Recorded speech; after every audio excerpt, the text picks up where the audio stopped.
Hello, exiles, and good morning. It is currently 6 a.m. at the time of this recording, and I have finally gotten around to looking at the what we're working on post from Path of Exile 2, which is wonderful because, damn, do they have some things to be working on. All right, Hunter-specific concerns. Great that I'm saying this right away because, quite frankly, this is the big new shiny bell and whistle of the patch, and it has underperformed. The first thing they talk about here is parry, which parry, I think, is one of those things that is divisive only in the sense that the devs and the players are at odds with each other on how it feels. I think generally speaking, players just don't like parry. And there's a lot of reasons for that. Probably one of the biggest ones, and if you've actually played with the mechanic, you understand this. If you're fighting a boss and you need to get a parry off, and the boss decides they're going to act in a way that's very frustrating for you, you no longer want to engage in parry, period. It's not fun to have them do one random auto attack thrown in every once in a while between a bunch of stuff you have to dodge or die. And then finally, like, they do the auto attack and you're like, oh, they're auto attacking, and then you go to parry and then they're moving on to the next attack already, and your opportunity is gone. Worse than that, some bosses just like don't give you opportunities to parry, and I'm not really sure how to deal with that. And finally, retreat is not a very good activator for parry. It's the default one. It should be the best.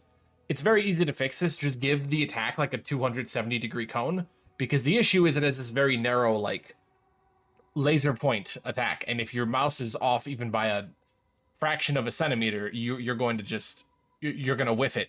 And if you whiff the retreat without having, what is it? There's a support you get later that lets you consume the parry debuff as well on a separate skill. But I don't want to have a separate skill for consuming the parry debuff either. That also sounds pretty bad.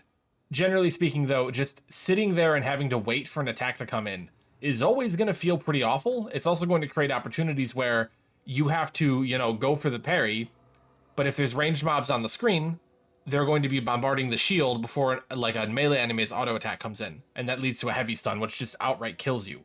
So they need to consider parry in general and like what is going to be acceptable going forward, because currently what we have is not it.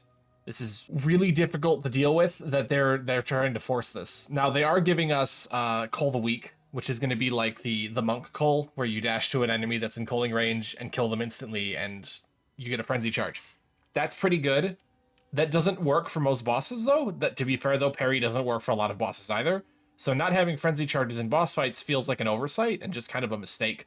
They need to be looking into ways to give us those charges more effectively. And even things like combat frenzy maybe aren't the most ideal solution long term, because if you're lightning like I am, I found it very hard to fit electrocute in.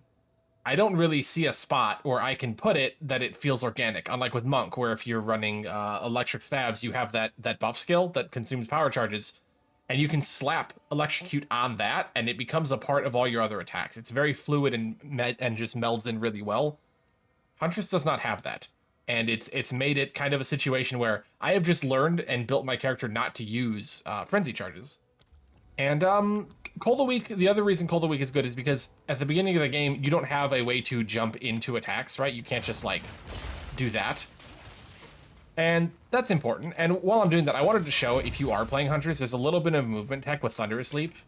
You get the support gem for Hit and Run, which requires you to move 10 meters to use it again, but it gives you 40% more speed, which is, I mean, obviously really good. So you do that, and then you immediately retreat, and you can actually chain these because of the time it takes, and this is a lot faster than just running in an open area like this.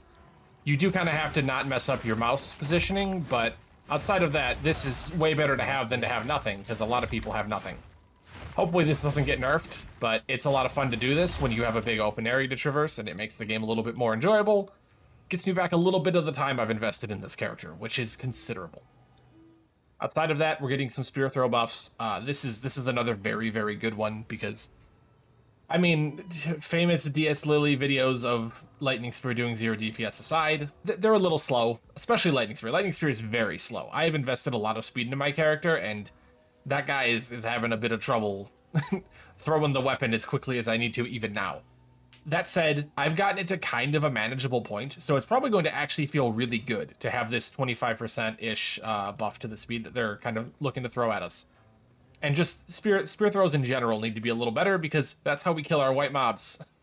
Or at least that's how we clean them up.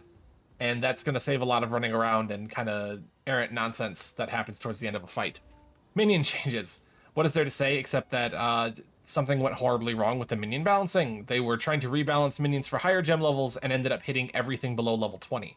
And I hope they understand, because they say campaign, but legitimately every minion level before level 20 is too weak right now.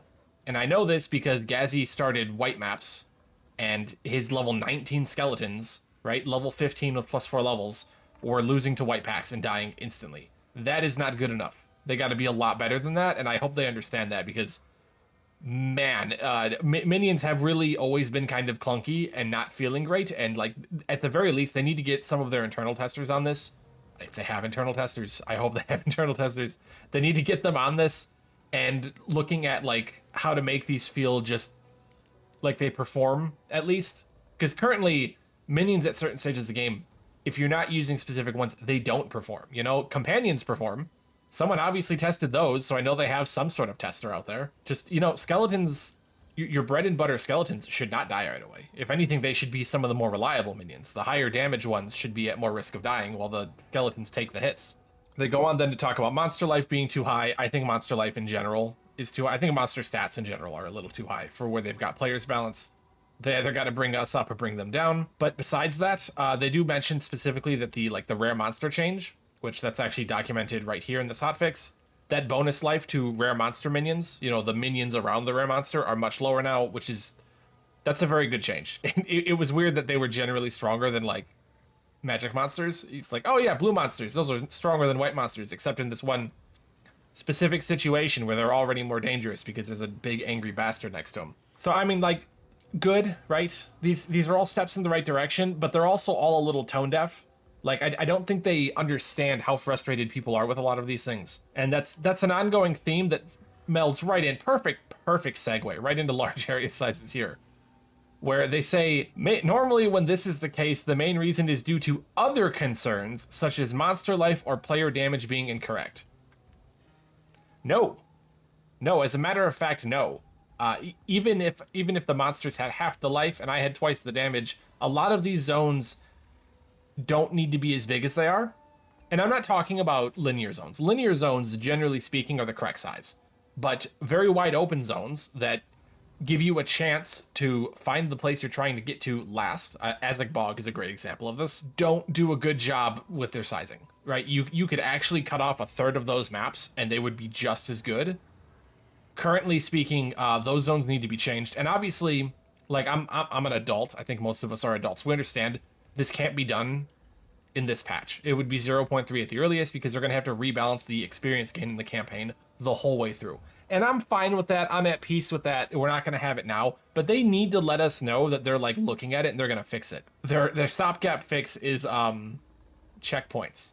Your stopgap fix should probably just be a 10% inherent movement speed boost to, like, all players. I'm going to be honest. That would actually make people much happier and affect the game positively much more. I could come up with a lot of reasons why that might be necessary. One of the biggest ones I feel is that there are certain abilities in the game that are disproportionately punishing if you are low on movement speed. Yeah. And that does not feel good.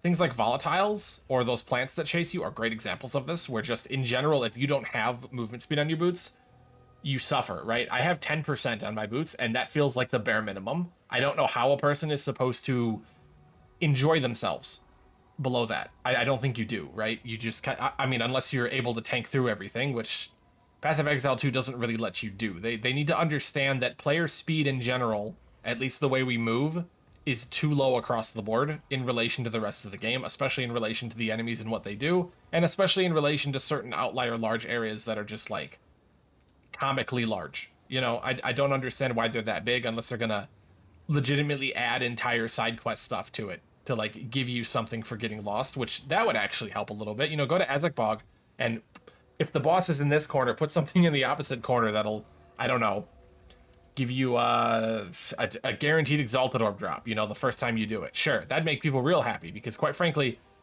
one thing they don't talk about here is the loot. And loot is very low across the board. They do talk about crashes and disconnects, which apparently they're making a lot of progress on. That's great. It hasn't been affecting me much, but I'm sure that people who are kind of on that side of the fence are feeling better about it. I personally have been on that side of the fence. I'm not just, like, talking from my high horse. My computer historically, back in Path of Exile 1, was always like on the lower end. So I was usually getting slapped by performance and crash issues pretty badly.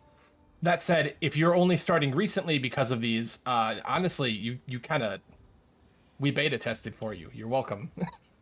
If the game feels bad, you have no idea how much worse it was before.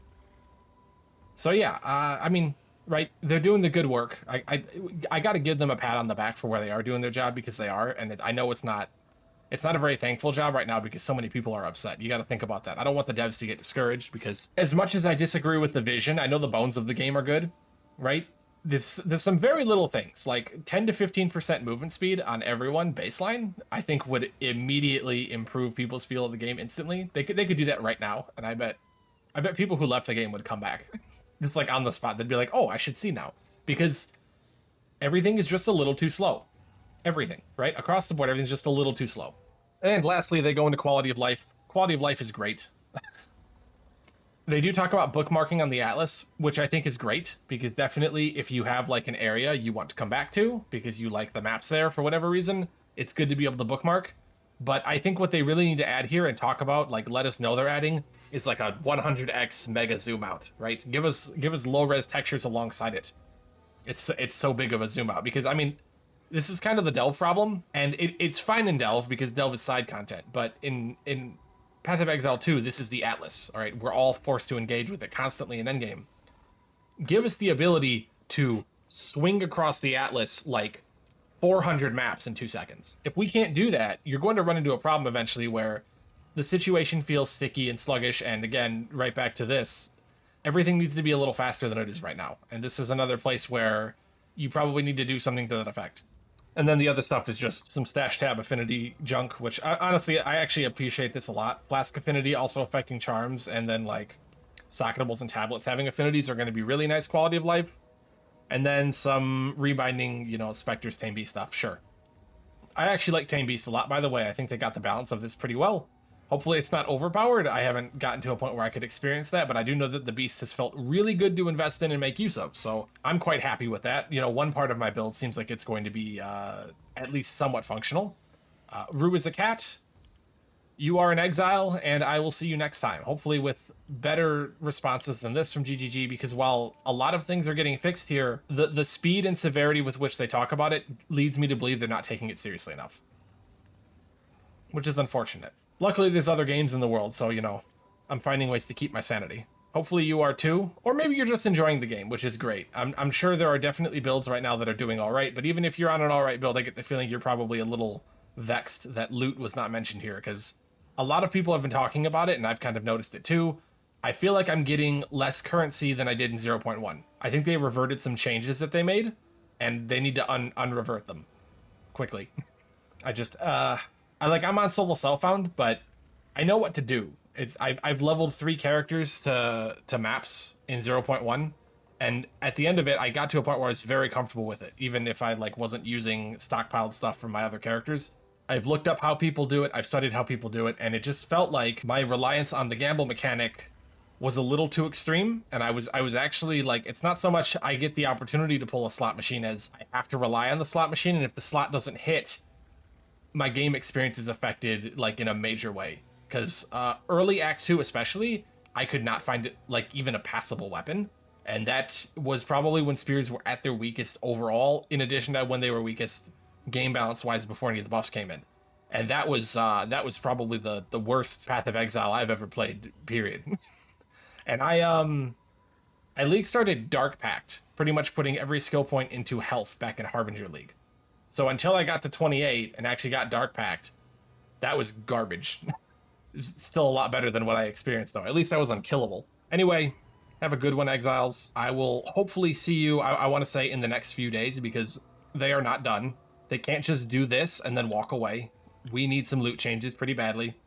And I think a lot of player balance is still out of whack, especially in the speed department. I think just that's going to be my theme for this one. We need more speed.